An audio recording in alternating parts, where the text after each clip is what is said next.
నమస్తే. నేను మీ Gopi. Welcome back to our channel. ఈరోజు మనతో వచ్చరికి డైటీషియన్ భార్గవి గారు ఉన్నారు. మేడం నమస్తే మేడం. హలో అండి. మేడం మనం రీసెంట్‌గా వింటా ఉంటాం. ఆటో ఇమ్యూనిటీ డిసీజ్ అంటే ఏంటి మేడం? దానికి లైక్ కారణం ఏంటి? ఎందుకొస్తది? ఒకవేళ వస్తే దానికి ఏంటి? అంటే దీనికి పర్టిక్యులర్‌గా కారణాలైతే ఏం లేవమ్మా. యూజువల్‌గా ఆటో ఇమ్యూన్ డిసీజెస్ అంటే ఏంటని మాత్రం చెప్తాను. ఎప్పుడైతే ఇమ్యూనిటీ సిస్టమ్ అంటే ఏంటి? మన రోగ నిరోధక శక్తి. పట్ ఏదైతే రోగం ఉంటుందో మన బాడీ దాన్ని ఫైట్ చేయడానికి మాక్సిమం ట్రై చేస్తుంది. మన బాడీలో ఉన్న ఇమ్యూనిటీ మాక్సిమం దాన్ని బయటకు పంపించడానికి ప్రయత్నిస్తుంది. ఇప్పుడు సపోజ్ జ్వరం వచ్చింది బాడీలోకి. బ జ్వరం బాడీలోకి ఎప్పుడు 2 రోజుల క్రితం వచ్చిందనుకోండి. కానీ ఆ జ్వరం రానివ్వకుండా చేయడానికి దాదాపు వారం నుంచి ప్రయత్నిస్తోంది. బట్ ఇంకా శరీరం ఎప్పుడైతే అలసిపోతుందో అప్పుడు ఫీవర్ అనేది బాడీలోకి ఎంటర్ అయ్యి ఇమ్యూనిటీ సిస్టమ్ అనేది డిస్టర్బ్ అవుతుంది. అంటే ఇమ్యూనిటీ పవర్ ఇంకా తగ్గిపోతుంది. తగ్గిపోయి అప్పుడే మన బాడీకి ఫీవర్ వస్తుంది. ఆ పర్టిక్యులర్ టాక్సిన్స్ అన్ని బయటకు పోతేనే ఫీవర్ అనేది తగ్గుతుంది. అది మామూలుగా జరిగేది. ఇక్కడ ఆటో ఇమ్యూన్ డిసీజ్ దగ్గరకు వచ్చేసరికి ఏంటంటే మన సొంత ఇమ్యూన్ సిస్టమ్ లోనే ఖనిజాలు ఉంటాయి కదా! ఆ ఖనిజాలు కొన్ని ఏవైతే సెల్స్ ఉంటాయి. ఉంటాయో ఓకే. ఆ సెల్స్ ఏవైతే ఉంటాయో వాటి మీద ఇది దాని యొక్క ప్రభావం చూపిస్తుంది. అంటే ఇమ్యూనిటీ పవర్ తగ్గిపోయి దాని యొక్క ప్రభావం ఈ సెల్స్ మీద చూపిస్తుంది. సెల్స్ మీద చూపించి అప్పుడు ఆటో ఇమ్యూన్ డిసీజ్ రూపంలో బయటకొస్తుందన్నమాట. బయటకొచ్చినప్పుడు వీటిలో రకరకాల సెల్స్ ఉంటాయి. వీటిలో ఏంటి రకరకాలు ఫస్ట్ సీలియాక్ డిసీజ్‌గా ఏంటంటే సీలియాక్ డిసీజ్ ఏంటి? ఫస్ట్ ఎప్పుడైతే గ్లూటెన్ అనేది ప్రెజెంట్ అయి ఉంటుంది. అంటే గ్లూటెన్ ఎందులో ప్రెజెంట్ అయి ఉంటుంది?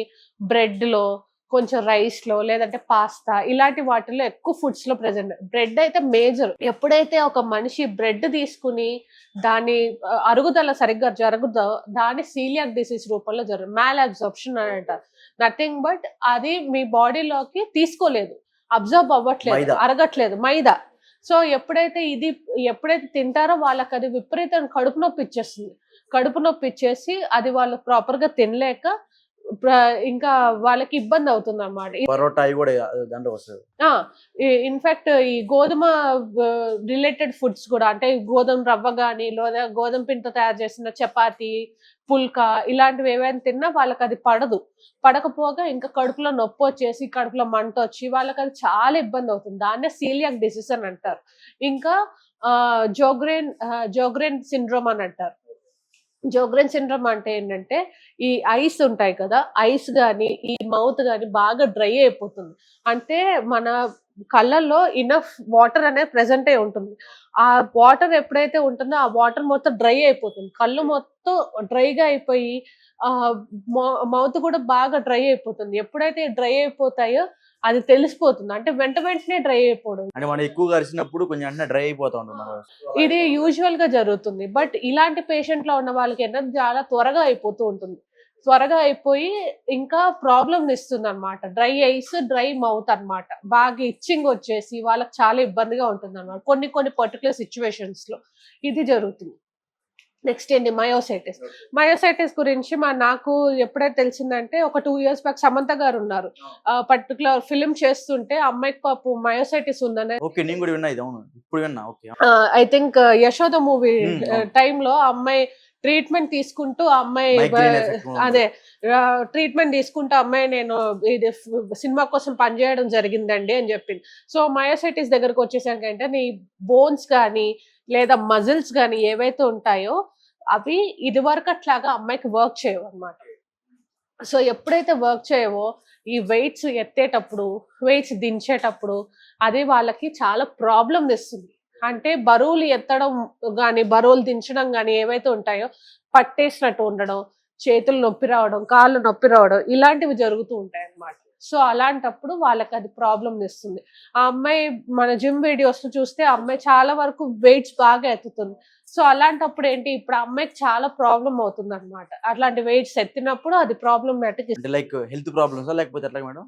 Health related ప్రాబ్లమ్సే. ఆ అమ్మాయే ఒక ఇంటర్వ్యూలో చెప్పింది. ఐ థింక్ 'శాకుంతలం' ఇంటర్వ్యూలోనో లేదంటే ఇది దీంట్లో 'ఖుషి టైమ్' ఇంటర్వ్యూలోనో చెప్పిందనమాట. ఏంటంటే ఒక్కొక్క రోజు నాకు ఒక్కోలాగా ఉండేదండి. తనకి మైగ్రేన్ ఎఫెక్ట్ కూడా సంథింగ్ ఏదో మైగ్రేన్ ఉంది. ఎఫెక్ట్ కూడా ఉండేది. మైగ్రేన్ ఎఫెక్ట్ ఒకటుండేది. తర్వాత ఒక రోజేమో ఐస్ మొత్తం డల్ అయిపోయినట్టు ఉండేది. ఒకరోజు స్కిన్ మొత్తం ఏదో పఫీగా అసలు ఇలా పట్టేసినట్టుగా ఉండడం. ఇలాంటివి జరుగుతూ ఉండేవండి నాకు. ఇవన్నీ ఇట్లా అయిపోవడము ఇవన్నీ జరిగేవి. కొన్ని రోజులైతే నేను నిద్ర కూడా లేవలేకపోయేదాన్ని. బెడ్ నుంచి లేవలేకపోయేదాన్ని అంటూ చెప్పేదామె రకరకాల. అంటే ఎన్నో ఛాలెంజెస్ ఫేస్ చేసి నేను సినిమా పూర్తి చేయడం జరిగింది అన్నట్టుగా చెప్పేది. సో ఇదంతా ఏంటంటే ఆ మయోసైటిస్ ఒక ఎఫెక్ట్. ఓకే. సో మయోసైటిస్ అనేది ఎప్పుడైతే బాడీలోకి ఎంటర్ అయిందో వాటి యొక్క కాంప్లికేషన్స్ చూపిస్తుందన్నమాట. ఆటో ఇమ్యూన్ డిసీజ్ ఏది ఎంటర్ అయినా కూడా దాని యొక్క కాంప్లికేషన్స్ ఎంటైర్ హెల్త్ మీద చూపిస్తుంది. చాలా మంది ప్రెగ్నెన్సీ లేడీస్ కూడా ఉంటారు. సో వాళ్ళ మీద ఒకవేళ ఇంపాక్ట్ పడితే వాళ్ళకి ఎటువంటిగా ఉంటది మేడం? అంటే వాళ్ళు డెలివరీ అయ్యేదాకా కొంచెం ఇబ్బంది పడాల్సొస్తుంది. ఆ తర్వాత కూడా కొంచెం రెస్ట్ తీసుకోవాల్సొస్తుందమ్మా. ఆటో ఇమ్యూన్ డిసీజెస్ విషయంలో. చాలా వరకేంటంటే ఇది పర్టిక్యులర్ ఏజ్ వరకే వస్తుందని అయితే ఏం లేదు. ఒక్కొక్కళ్ళకి ఒక్కోలాగా. సో కొంతమంది థైరాయిడ్ కూడా వస్తా ఉంటది. సో అలాంటప్పుడు ఏమన్నా థైరాయిడ్ మీద ఇంపాక్ట్ చూపిస్తదా ఏదైనా? థైరాయిడ్ మీద ఇంపాక్ట్ చూపిస్తుందంటే especially for pregnant women thyroid మెడిసిన్‌తో పాటు వాటి మెడిసిన్స్ కూడా తీసుకోవాలి కంపల్సరీగా. ఎప్పుడైతే అవి ఇవి కలిపి తీసుకుంటామో ఎప్పుడైతే డాక్టర్స్ సజెస్ట్ చేస్తారు ఏ టైంలో ఏమేమి వాళ్ళ టైమింగ్ అకార్డింగ్‌గా వాళ్ళు తీసుకుంటే అది డెఫినిట్‌గా దాని యొక్క ప్రభావం చూపిస్తుంది. ఆ మెడిసిన్ ప్రాపర్‌గా బాడీలోకి అబ్జర్వ్ అవుతుంది. ఓకే. దీన్నే ఆటో ఇమ్యూనిటీ డిసీజ్ అంటారు. సో దీనికి మంచి హెల్తీ ఫుడ్ అని తీసుకుంటే ఇవి కొంచెం దూరంగా ఉంటాయా మేడం? హెల్తీ ఫుడ్ అంటే ఇప్పుడు ట్రీట్మెంట్ దగ్గరకు వచ్చేసి దీనికంటూ పర్టికులర్ ట్రీట్మెంట్ అంటే ఏం లేదమ్మా. బట్ అలాంటి వాటికి దూరంగా ఉండడమే బెటర్. అది ఒకటి విషయం. ఇంకొకటి ఏంటంటే వీటికి పర్టికులర్ డయట్ అంటూ ఏమీ లేదు. బ్యాలెన్స్డ్ మీల్ తీసుకోవడమే.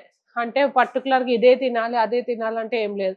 ఎప్పుడైతే ఇప్పుడు ఈ సీలియాక్ డిసీజ్‌లో మనం డిస్కస్ చేసుకున్నట్టు వాళ్ళకి ఇవి తింటుంటే అలా వస్తున్నాయంటే వాటిని సాధ్యమైనంత దూరంగా ఉండడమే.